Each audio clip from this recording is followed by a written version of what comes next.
Welcome back to This Week in Immigration. I'm your host, Jack Malday, Associate Director at the Bipartisan Policy Center. In this week's episode, BPC Senior Advisor Theresa Cardinal Brown talks to Jon Baselice from the US Chamber of Commerce and Debu Gandhi from the Center for American Progress about the outlook for immigration policy under a new Congress and presidency. They cover what we have learned so far and what we can expect under a GOP-trifecta. So stay tuned.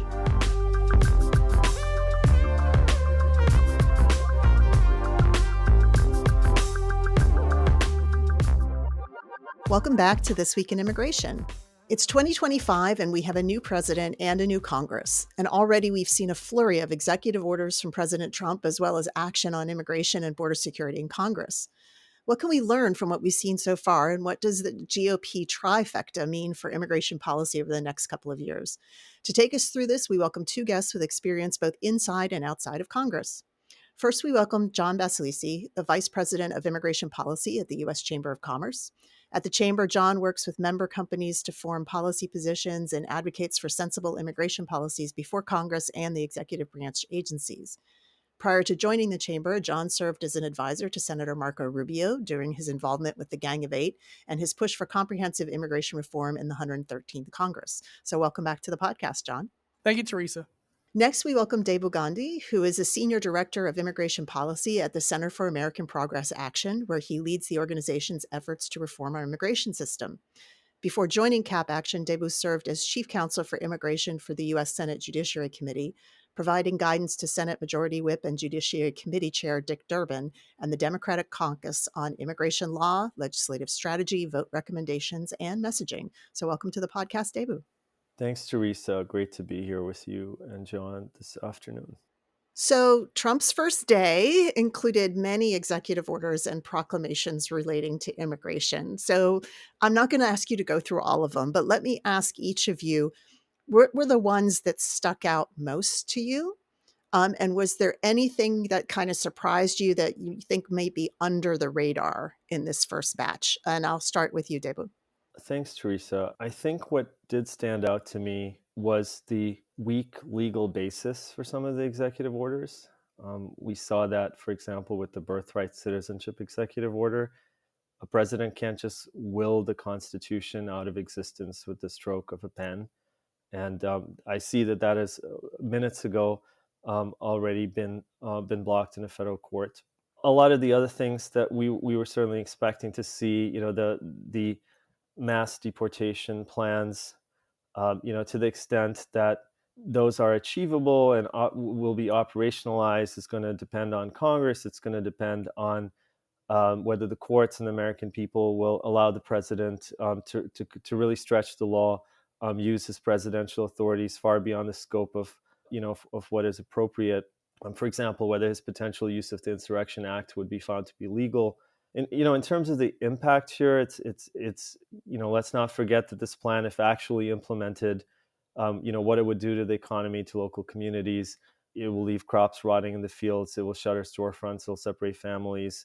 When it comes to, I don't know about how much under the radar this is. The Foreign Terrorist Organization, FTO designation of the cartels stood out to me for the major implications for immigration, given the material support provision and sort of what I would expect would be a limited use of terrorism-related inadmissibility grounds, trig waivers under this administration.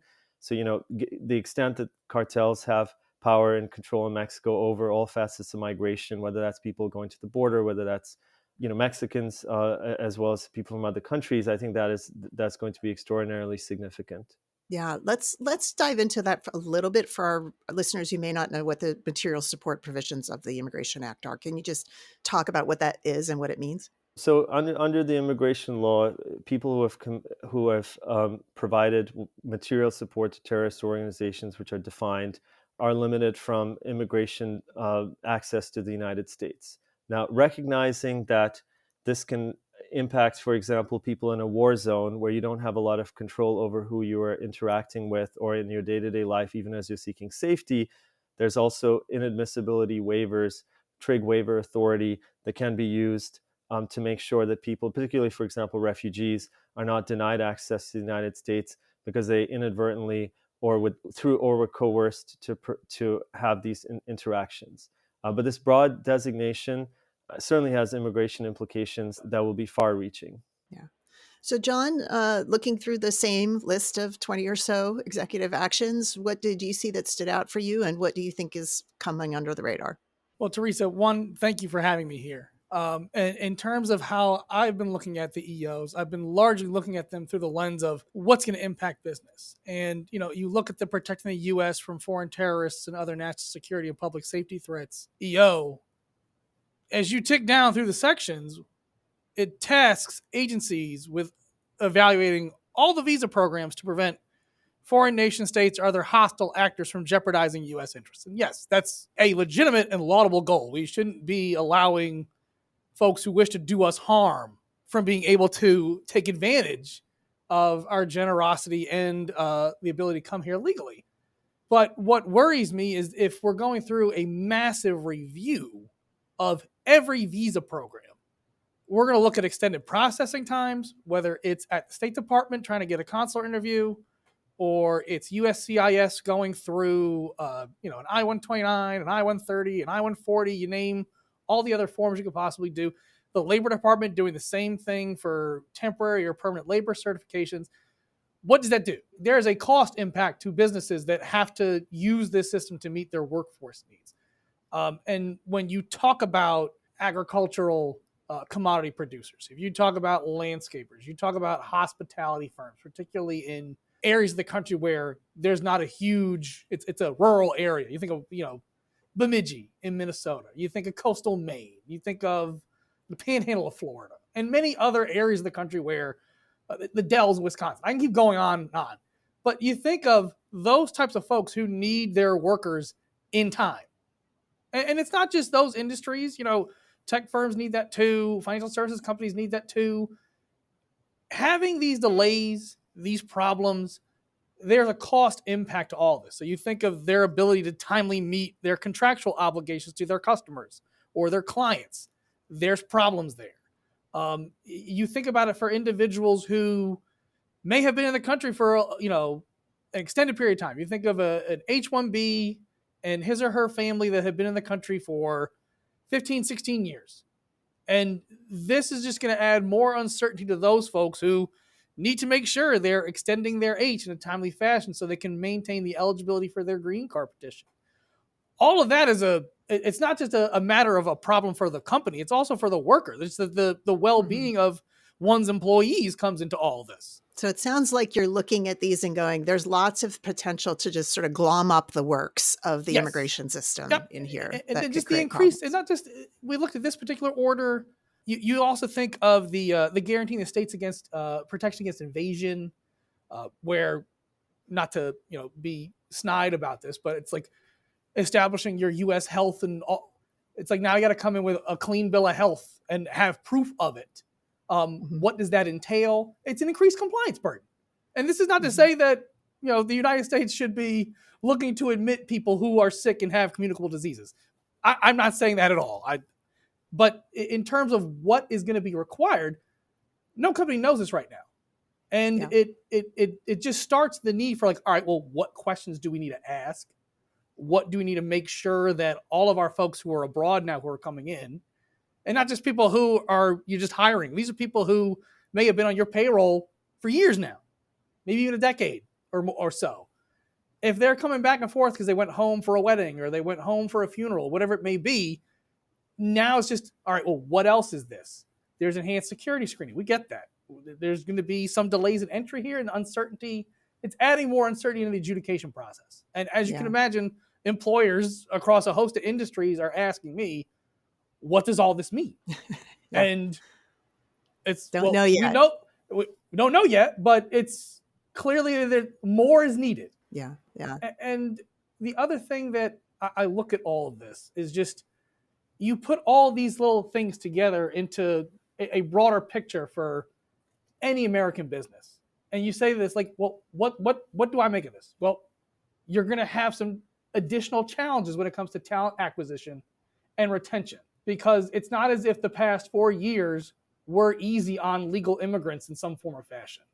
A lot of folks that a lot of companies that I've worked with have had all sorts of disruptions where individuals were delayed in a backlog or DOL didn't process their labor certification in a timely fashion, so they couldn't file an I-140, and that individual had to go home.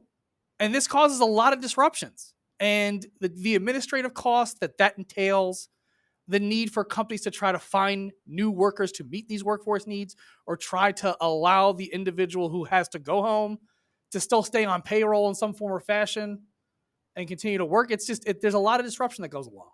Yeah. And there's a perception among companies in saying, well, if we're going to make big investments and we're going to need the ability to bring in our talent from abroad to do all this stuff, whether it's building a new plant or expanding a new division at a company, it's going to hire a lot of Americans. They're now saying to themselves, well, the ability to do that is going to be more complicated than otherwise should be. Yeah.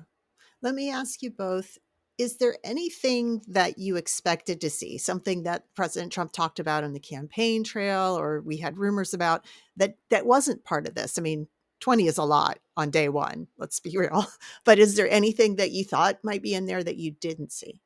I could have sworn that there was going to be a travel ban of some sorts, but it seems like they're approaching that particular issue, I don't want to say with a little more caution, but I feel like they're being more thoughtful in how they want to approach this. And I think part of that is because the Trump administration probably wants to make sure this sticks.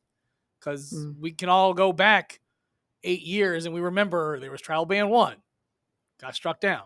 Travel ban 2, got struck down. And there was travel ban 3.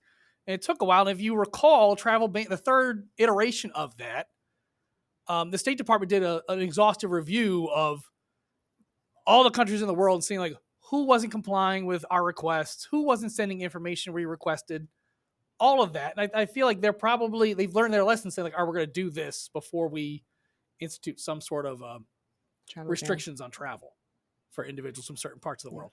Debu, what about you? Is there anything that you thought might be in this group of executive actions that you haven't seen yet? You know, what stood out to me was the issues around immigration that were used to bash immigration and immigrants during the campaign. For example, immigrants being blamed for the fentanyl crisis, immigrants being blamed for housing costs, immigrants being blamed for Americans' economic security. You know, given that, I would have really expected to see more from the slew of executive actions that directly were tied to promises made about lowering costs, increasing wages, as well as having a coherent strategy to deal with the opioid epidemic. Yeah. And I really was surprised that we did not see those things because immigration was so closely linked to those throughout the past few years in the narrative. Yeah. So as you mentioned, we've already seen some litigation over these executive orders. I think the first lawsuits were filed over the birthright citizenship executive order. And just today, and we're recording on January 23rd, a federal judge in Washington state issued at least a temporary stay on that. But we've seen a lot of litigation over the last few presidencies on immigration. President Trump had a lot of his orders in his first term litigated. President Biden saw a lot of litigation. Is this something you expect? And what do you think are going to be some of the soonest lawsuits that we're going to see and where we might see some of the most kind of extensive litigation? Debu, you had mentioned a couple of places. Do you want to start that one? Yeah, there's a few there's some of these executive orders have a very flimsy legal basis. We've already seen that with the birthright citizenship.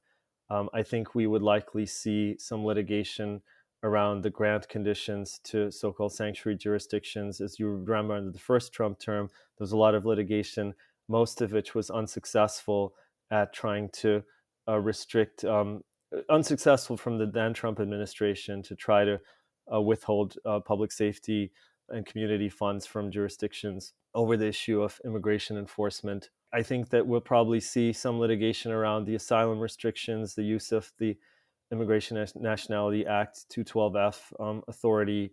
I can't predict how those are going to go, but I certainly think we would see some litigation. I think, to Jon's earlier point, in this case, the government is going to argue that there's a public safety or national security justification for some of these policies. That may or may not be credible, but ultimately the courts will make that determination. And we saw during the first Trump term with the Muslim travel ban, for example, that the Supreme Court ultimately sided with the Trump administration's national security justification.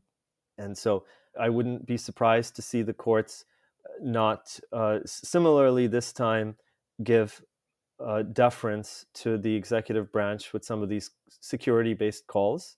Mm-hmm. That being said, the rule of law is at stake here, and we'll have to see what happens. Yeah. John, what about you? Where do you think they're going to see the litigation? Theresa, in terms of potential litigation in the future, I think you look at these EOs and they set the tone for what we all expected. Trump got elected. There was going to be a renewed focus on border security, interior enforcement. I think a lot of it's going to play out, but how, like, what else do they do to effectuate the policy goals that they're stating in these EOs? And, I could see a lot of the things that Debu brought up being issues where there could be litigation. It will be very interesting to see what else they try to do, because, and I'm not trying to dodge this question, but it lends itself into where I think the most interesting part of all this is going to be, because we've seen the Lake and Riley Act. It moved through the House very quickly. It got out of the Senate also for the Senate, as a former Senate staffer, that thing moved very fast. It went back to the House. They passed it. I mean, at some point, the president's probably going to sign it either today or tomorrow. A lot of it's going to depend on how much the White House and congressional Republicans want to work with Democrats on other issues. Because if they want to be successful in legislating, and I've had many conversations with a lot of Hill staff on both sides of on all sides of the political spectrum, and if the White House and the president and all of his staff want to actually get changes that will stand the test of time, it's going to have a tempering effect on what it is they're going to want to do, at least early on, with effectuating these EOs through policy memoranda, other sorts, the foreign policy manual, all the things that State Department, Labor Department, and USCIS and ICE and CBP, all of those policy pronouncements, like, you're going to see, like, there's going to be a tempering effect on, like, how fast they go. Because if you want to go fast, go alone. But if you want to go far, you got to go together. And that means that there's going to have to be some compromise. And, like, we've seen it already with the Lake and Riley Act, and I understand that that's a very small piece of the immigration puzzle in the broader debate. But if there's a desire to really get other things done, that will be, be the first time you need to buy a new INA in a very long time, if this is the case. But if they do that, well, they can't just do everything willy-nilly, like, all the time using the executive branch. So you're saying that the Trump administration, if they want to kind of avoid the litigation, they should be working with Congress to try to see what they can get done. Is that your point that I'm trying? Yes. Okay, trying to make sure. I did want to ask something else about the litigation. I mean, since President Trump was in office last time, the Supreme Court has issued a couple of rulings that might be impactful into how we see this stuff going forward. Not the least of which is the overturning of the Chevron deference doctrine, which was a judicial doctrine that said that courts generally would give deference to the government when they were issuing regulations in their interpretation of the statute because it's in their competency to do so. They overturned that and said, no, judges have the ability, in fact, should use their own judgment on some of those things. Now, that's a knife I think in litigation could cut either way. But do you think that will have an effect on how some of these policies that the president has put forward or that his administration will put forward are treated in the courts this time around, as opposed to when he was president before? Any thoughts on that? In terms of my last comment, that only adds more heft to what I was saying, because if you know that if you're going to go into a court battle and you don't have the same level of deference that you had 4 years ago, I think it's another factor that weighs towards taking prudent action. Debu, what are your thoughts on that?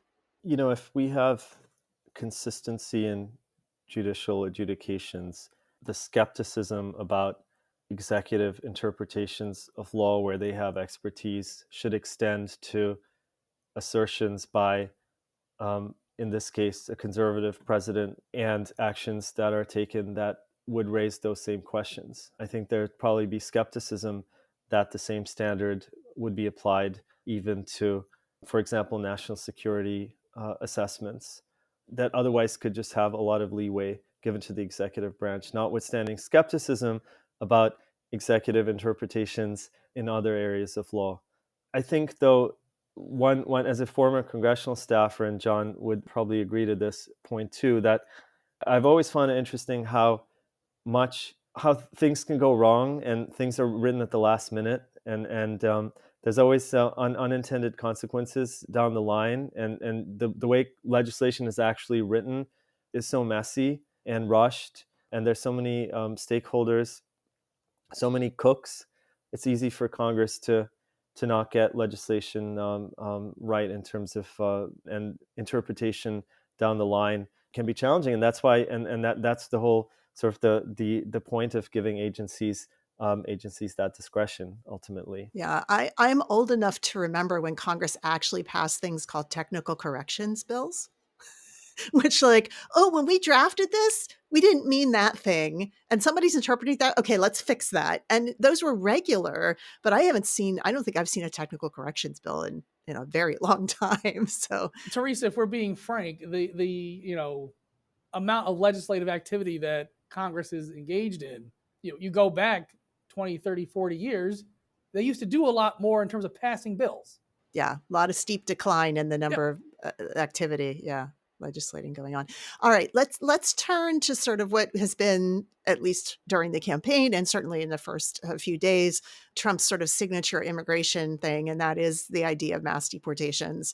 Debu, you talked about this a little bit, but he talked about carrying out the largest domestic deportation operation in American history, which could mean a years-long effort to deport as many as 12 million immigrants who might not have full status in the United States. What do you think might be the support and or oppositions to these efforts, and where will it come from? I think we'll talk separately about what Congress might do about it, but we've several of the executive orders that were issued in his first 24 hours were related to how to use, it looked to me like every nook and cranny of the Immigration and Nationality Act to figure out how to deport people, and every lever of federal government. But what do you think are the realistic expectations we should have to this effort? Jon, why don't you start first? Well, I mean, Theresa, there's the short term and then there's the long term view of all this. Short term, they're going to have resource limitations to be able to effectuate this policy really quickly.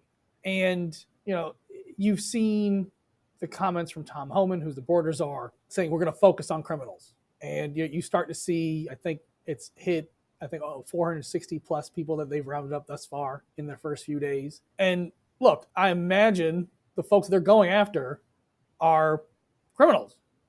And those are individuals where you look at the poll testing, there is overwhelming support for going up and rounding criminal aliens that pose a threat to public safety. And I think, at least at this moment in time, this gets back into the legislative discussion, particularly if they want to try and do some of this via reconciliation and get more money for what it is that they need. That's going to cost a pretty penny to do that. And they've got to find pay for us for all sorts of things to, make all that happen. But in the long term, like that, whether it's two bills or it's one big, beautiful bill, your guess is as good as mine in terms of what it is that's going to be or how that's going to look. But if you really want to have teeth with all of this, they've got to find the resources somehow to do all that. Yeah, and Republicans are offering with a very slim majority, right? I very think right slim now majorities. They have 1 seat in House and 3 in the Senate, right? The Senate majority, that I can, as a former Senate staffer, like 53, that's pretty good. But in the House where it's smaller, it's like that's usually not the case. And you also have Elise Stefanik and Mike Waltz who are going to leave, and then you've got to have the elections in the House to fill those seats. But in terms of whether it's budget, like when we get back to budget, right? Like, can some of the things that they want to do, can that survive the Byrd rule in the Senate? And, Debu, you were in the Senate the last time we tried doing immigration policy through reconciliations. I'll let him comment on all that, but I just know that there's challenges there Yeah. if you really want to make policy changes. So I want to put a pin in the congressional stuff for a second.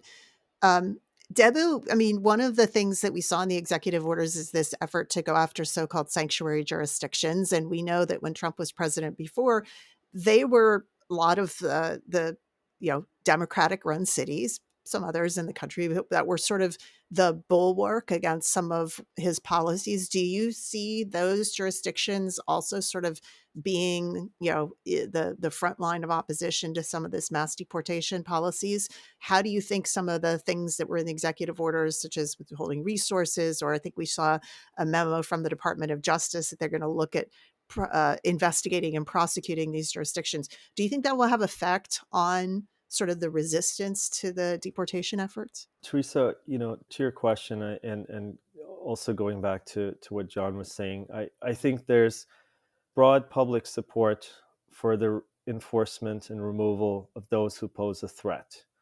And Democrats in Congress, notwithstanding the rhetoric, the political rhetoric, most Democrats consistently voted, no matter who's president, for billions of dollars in enforcement funding every year as part of governmental appropriations. Both most recent president, as well as President Obama, also enforced immigration law and carried out removals. So I think people will not support indiscriminate enforcement, militaristic raids, some of the things contemplated, the massive expansion of law enforcement mandates to take them out of their public safety priorities and move them to the role of enforcing immigration law without enforcement priorities in place. And yes, there's the talk about going after criminals, but if you look at the lack of guidance and the sort of the attempts to actually undermine the use of common sense immigration enforcement priorities. In fact, anyone is subject to enforcement and removal, right? Who is removable, and I don't think that really makes us safer. And having a common sense enforcement prioritization from a public safety management standpoint makes a lot more sense. It prevents law enforcement officials from DOJ, for example, from being taken off the job for this ideology-driven immigration enforcement mission. Yeah. So let's talk now about Congress. So, Jon, you mentioned the Lake and Riley Act, which did just pass Congress and the president's going to sign. And it was introduced last Congress, but it increased the number of Democrats voting for it this time. Democrats did not filibuster this in the Senate. They let it proceed, which is sort of the one significant tool the minority has in the Senate to stop bills from proceeding, is to enforce the filibuster, the 60 vote threshold for proceeding. Debu, let me ask you, because you were a Democratic staffer in the Senate. What do you think this says about where Democrats are right now on immigration? Have they shifted their policies? There's a lot of writing I've seen that they've moved further to the right in response to the election or other things. Do you think this represents some sort of significant or marked shift that we should take note of?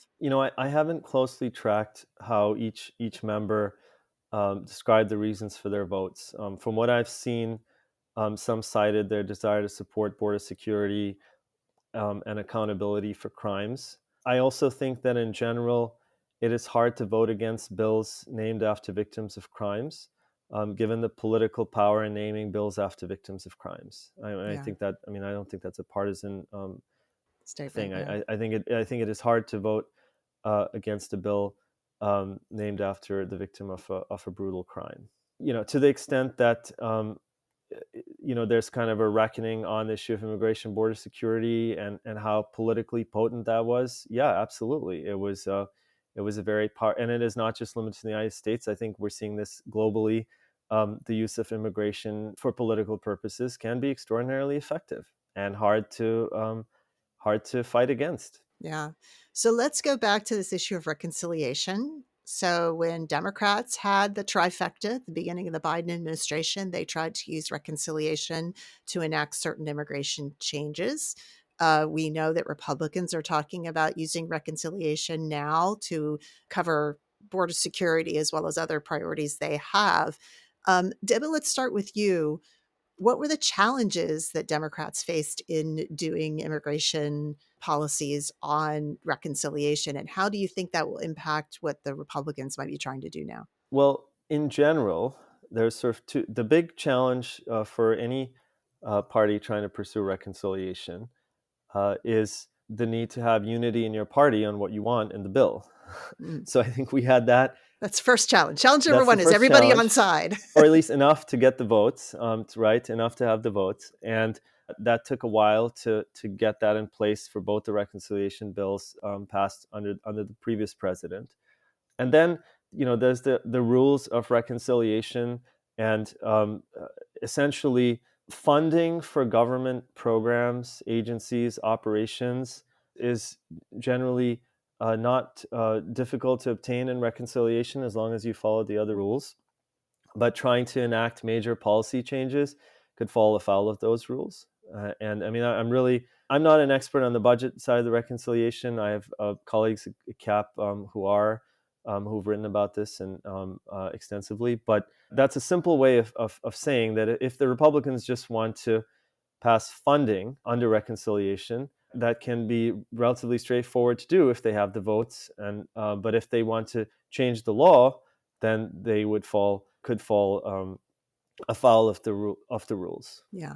John, I don't know if you have a different take or anything else to add on that. No, I mean, I brought this up earlier, but you're right in the sense that if their focus is just on trying to get money for new things, and look, part of this is you can look at the Lake and Riley Act, because ICE said prior to its passage, like, if you're going to do this, like, you need to basically triple the number of beds that we have today to be able to house all these folks. Right. And if that bill is law, which it seems like it will be, when you go to budget rec, now this can be part of the budget resolution that actually gets you to the second stage, where you can now start really talking turkey about what it is you want to do. Because now it's like, this is the policy already. We're not changing the policy. Yeah. Policy's already been set. We just need to make sure we have the money to do it. That's, like, as Debu said, so long as you've got enough Republican support to get it through both houses of Congress, it'll get done. It's trying to do real policy changes, whether it's trying to do something on birthright citizenship or trying to do something on mandatory e-verify. Those are the types of things that I've heard from several Republican staffers, like, their goals in terms of this Congress, but trying to get that to survive the bird bath, which, not to get all wonky and geek out on Senate process, but, like, there's the bird rule and there's the bird bath, and that's, like, those are massive policy changes, and any budgetary impact that you'd have using them is just gonna be merely incidental, and it wouldn't survive. Yeah. In my opinion. I'm not a Senate parliamentarian. I can't say that for certainty, but my hunch is that's where it would go. I mean, Debu, wouldn't you agree? Yeah, and John, that there's always the path of bipartisan attempts to work together. My goodness, really? We could have bipartisanship on immigration? I mean, let's hear that. This is not just because of your organization and the name of your podcast, Theresa. Having seen, was it a dozen or so Senate Dems expressing this willingness to work together, and it is sincere. Last Congress, there was a very sincere bipartisan effort that ended up being tanked. I do think there's that route is always available for those who wish to pursue it. Yeah, it's not for the weary, though, Debu. Bipartisanship does take work. We're not Pollyannas at the Bipartisan Policy Center. We know it takes work to get people alongside, but there has to be a willingness to do it. And I think one of the things that you both have indicated is that there is a very strong temptation when your party controls the White House, the House, and the Senate to say, yeah, we have the control. We don't have to work with whoever's on the other side. We can just push it through on our own. But the reality of doing that is probably a lot harder, when they sort of sit down and try to get it done than they thought. I mean, the Biden administration started out with, I think, one big, beautiful reconciliation bill and ended up with two, and one that didn't go through reconciliation. Republicans are now in that, like, do we do two bills? Do we do one bill? I even saw a senator today say maybe we do three bills, because they can't agree. It's step number one is you have to get enough votes from your own side. And if you can't even agree enough on that, you're not going to get very far. But, this Senate letter that you mentioned, Debu, I think it was 12 or 13 Democratic senators wrote to the Majority Leader Thune in the Senate saying, we would love to work with you on bills that address border security and other immigration and policy matters together. Do you think, Jon, that's something that Republican leadership in the Senate will take them up on? I certainly hope so, because we're long overdue for the types of reforms that are only going to get done if Republicans and Democrats work together. We'll take the issue of border security for the moment. I mean, you looked at the data for like the last few months, and if you extrapolated that out over the course of the year, like if those were like the average levels of the number of crossings that you have, I'm not saying this is going to be the case, but like let's just say that that's the case. At a total, the total number of crossings you'd have would still be worse than FY19 was, and it would be still like if you go look at it historically, it's incredibly high. Yeah, it still is. And like that's unsustainable. That cannot continue. And I don't think you'll be very hard pressed to find a lot of people saying, well, this is acceptable because the numbers dropped a little bit. But when you put it in context, it's still really bad. It's just that to me is there's an opportunity for Congress to grab this bull by the horns and really wrestle it to the ground if it wants to. Mm-hmm. But that if it wants to, that's the big, not to date my game show reference, but it's a $64,000 question. Yeah. And I certainly hope that we do this because it's the border situation over the past few years. Like it has never been as worse as it's the worst in history in terms of just the chaos, the number of crossings, all of the, folks coming in without authorization. It's just, and all the attendant problems that it has. And we heard this from a lot of businesses, particularly the border region. We had local chambers near the border who were saying, when they closed some of the border crossings in El Paso and in Arizona, their holiday shopping season was cut substantially. And a lot of businesses lost cross-border, holiday shopping sunk. I mean, that has a massive negative impact for all the folks that live in those areas. Healthcare providers and hospitals in Texas and New Mexico, they're saying like, we have no money to provide care because like in terms of the federal reimbursements that we get from Medicare or Medicaid or whatever it may be, to treat, we didn't think we were going to treat all these people, but we have. And what's the reason? Well, the chaos on the southern border is contributing to it. Yeah. And like that can't continue. So I'm hopeful that something good can happen. So let me ask about legal immigration. Jon, you talked a lot about some of the concerns from executive orders and how it will impact legal immigration. We saw even before President Trump was inaugurated, there were some, let's say, debates among folks in his orbit about legal immigration, particularly high-skilled immigration, as to whether or not President Trump should support that. He, I think, came out in favor generally of particularly skilled immigration. Do you think that that's an area that could generate bipartisan support? I'm thinking also of what Debu said earlier about like if deportations do start hitting some of these industries that are very dependent on immigrant labor, like looking to the legal immigration system is going to be, important part of what their response might be.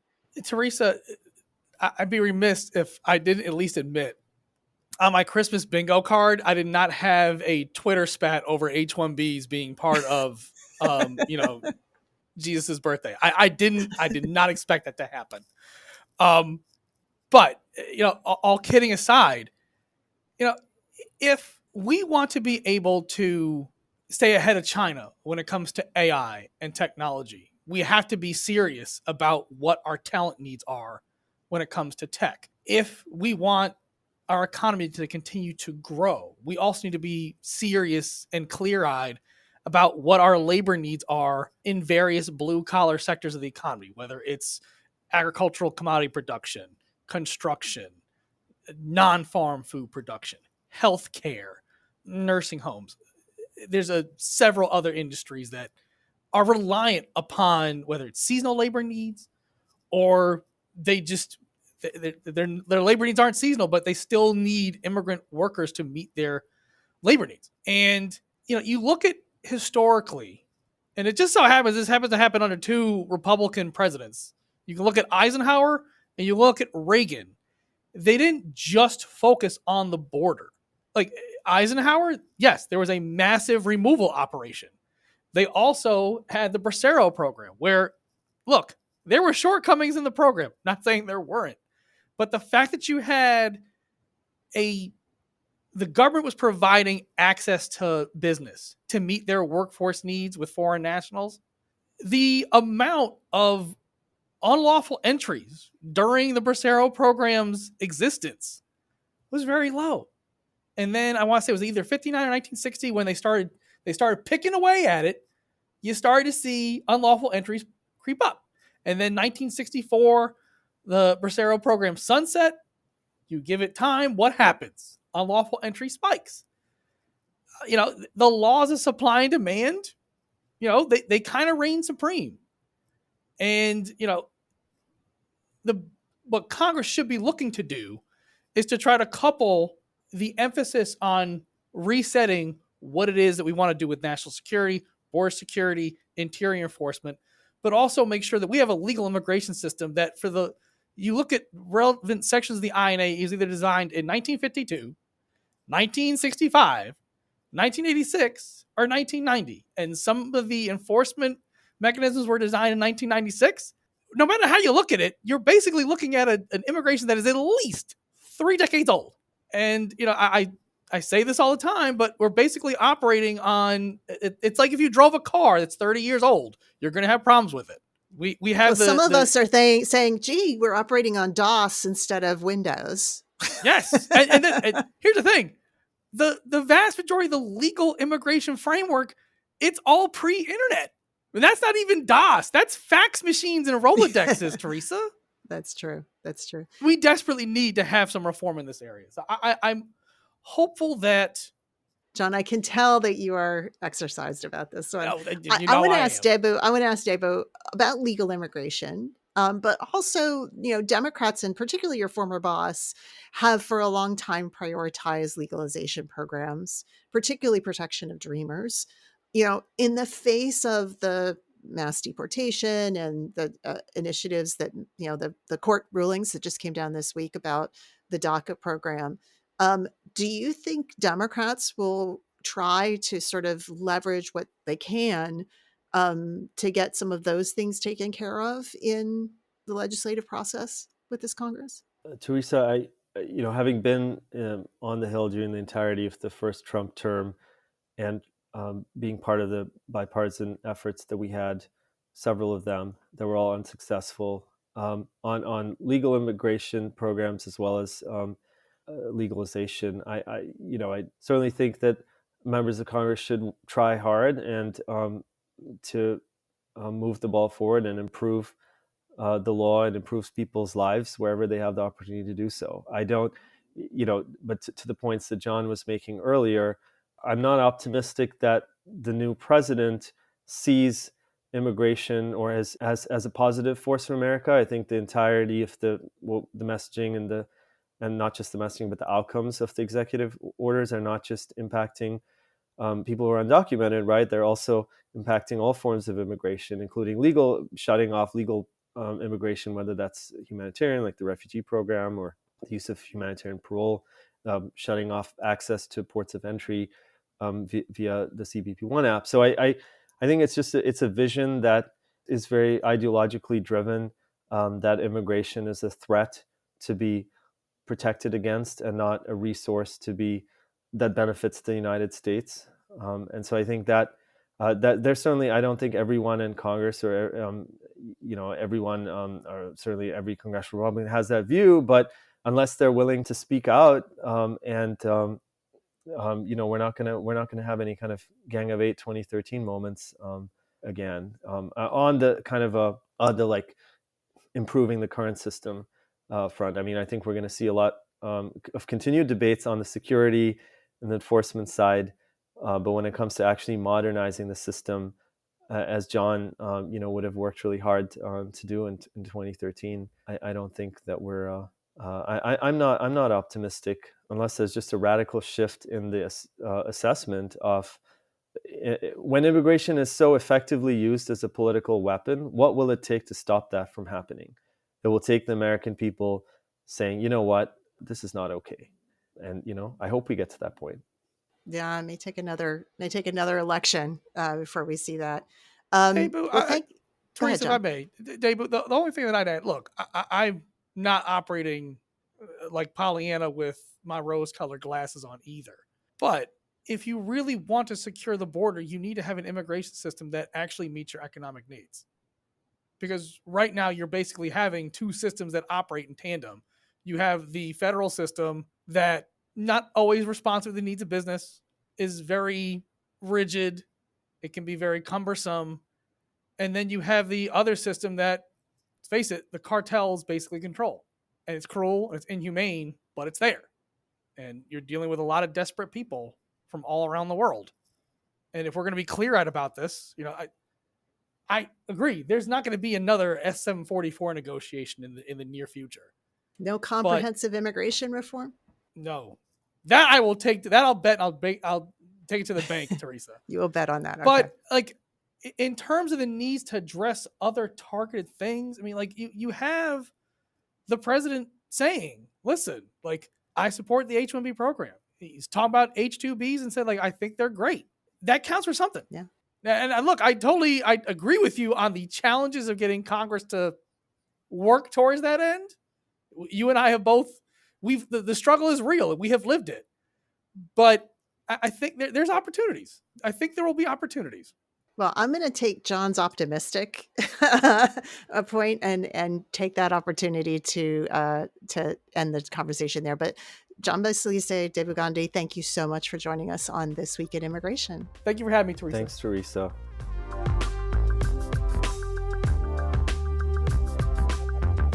And that's a wrap on this episode of This Week in Immigration. One last reminder to subscribe, rate, and review this podcast on Apple Podcasts, Spotify, or your favorite podcast platform, and share it with your friends and colleagues. You can also find our podcast episodes on the Bipartisan Policy Center YouTube channel.